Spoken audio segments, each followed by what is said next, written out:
అందరికీ నమస్తే అండి.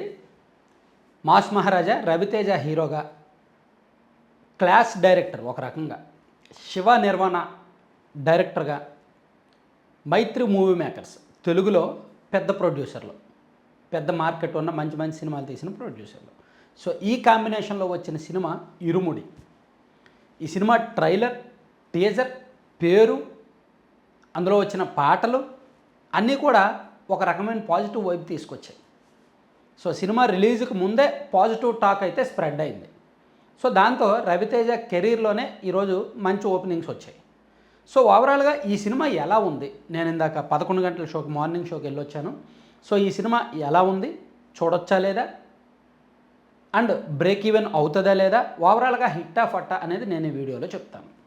సో చివరి వరకు చూసిన తర్వాత మీ ఒపీనియన్ కామెంట్ చేయండి. నిజానికి రవితేజ మార్కెట్ బాగా పడిపోయింది. ఈ సంవత్సరం జనవరి సంక్రాంతి సీజన్లో అతను భర్త మహాశైలకు విజ్ఞప్తి పేరుతో వచ్చాడు. సినిమా సంక్రాంతి సీజన్ కాబట్టి కొట్టుకెళ్ళిపోయింది, ఏదో సాధారణంగా ఉంది ఆ సినిమా. అంతకుముందు 2024లో మిస్టర్ బచ్చన్ సినిమా అంతగా ఆడలేదు, అలాగే ఈగల్ అంతగా ఆడలేదు, టైగర్ నాగేశ్వరరావు అంతగా ఆడలేదు. అతని చివరి పెద్ద హిట్ సినిమా క్రాక్ 2021లో వచ్చింది, ధమాకా 2022లో వచ్చింది. క్రాక్ పెద్ద హిట్ అయింది, బాగా హిట్ అయింది. ధమాకా అబోవ్ యావరేజ్, బట్ కమర్షియల్లీ బాగానే డబ్బులు వచ్చాయి.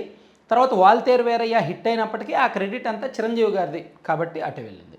సో ఇప్పుడు సుదీర్ఘ విరామం తర్వాత సరైన హిట్ లేకుండా వచ్చిన రవితేజ గారు, శివ నిర్వాణ కూడా మంచి సినిమాలు తీసిన వ్యక్తి. 2017లో నిన్ను కోరి ఫస్ట్ సినిమా, ఆ తర్వాత మజిలీ అతని కెరీర్లోనే ఒక పెద్ద సినిమా, మంచి హిట్ సినిమా మజిలీ.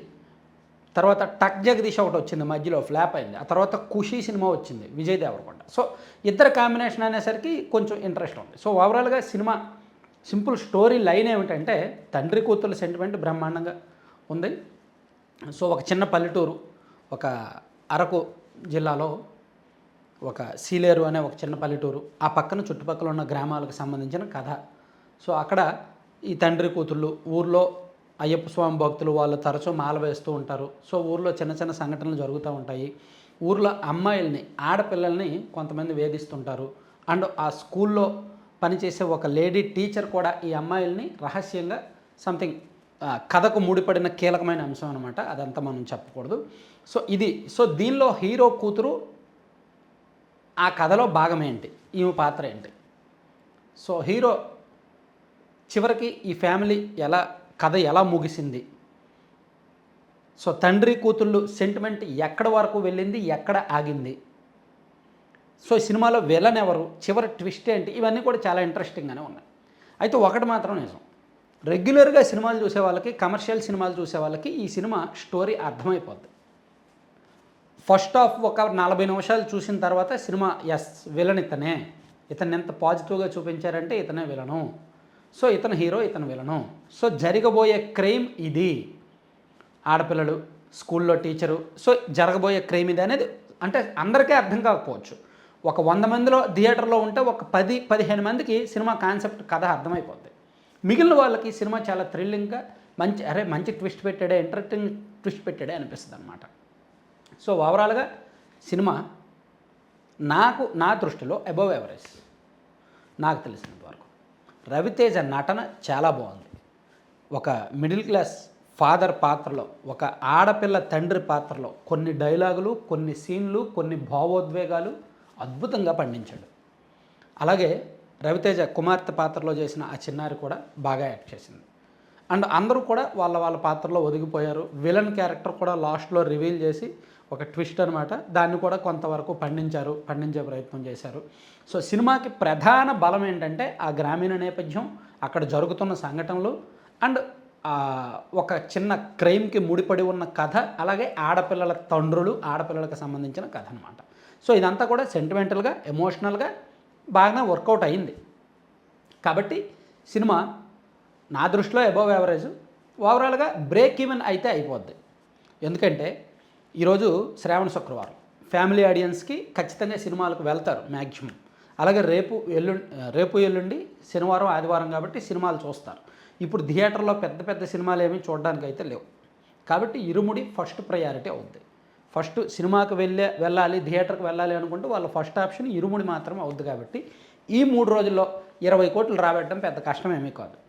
సో సినిమా ఓవరాల్గా బ్రేక్ ఈవెన్ అవ్వాలి అంటే ఈ సినిమాకి 24 కోట్లు రావాలి. దాదాపుగా 23.5 కోట్లు ప్రీ రిలీజ్ బిజినెస్ చేసిందంట సినిమా.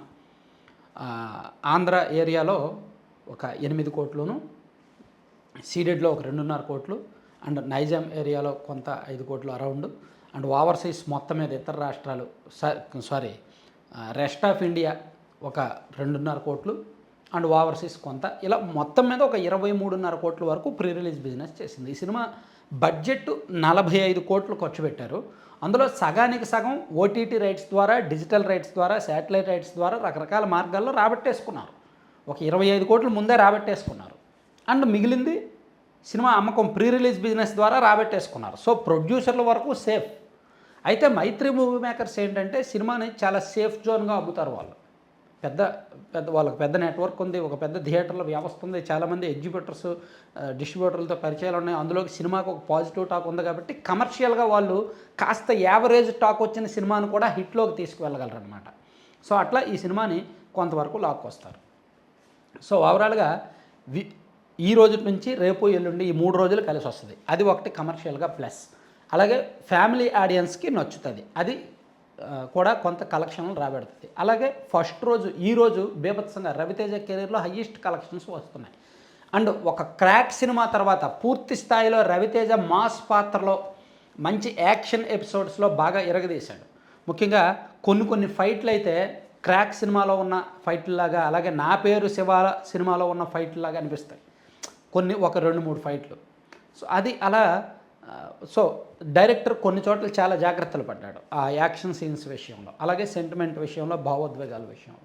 సో అందుకని సినిమా నేనైతే చూడమనే రికమెండ్ చేస్తున్నా. మరీ చూడకుండా పక్కన పెట్టేయాల్సిన సినిమా అయితే కాదు, యావరేజ్, అబవ్ యావరేజ్. సో ఖచ్చితంగా చూడాల్సిన సినిమా, ఫ్యామిలీ ఆడియన్స్తో చూడాల్సిన సినిమా. కాకపోతే చివరిలో కొన్ని సెంటిమెంట్స్, ఎమోషన్స్ ఇవన్నీ రెగ్యులర్ తెలుగు సినిమాలకి సంగతి తెలుసు కదా, అలా ముగింపు ఉంటుంది అన్నమాట. సో ఇది చివరి వరకు చూసిన ప్రతి ఒక్కరికి ధన్యవాదాలు. Thank you.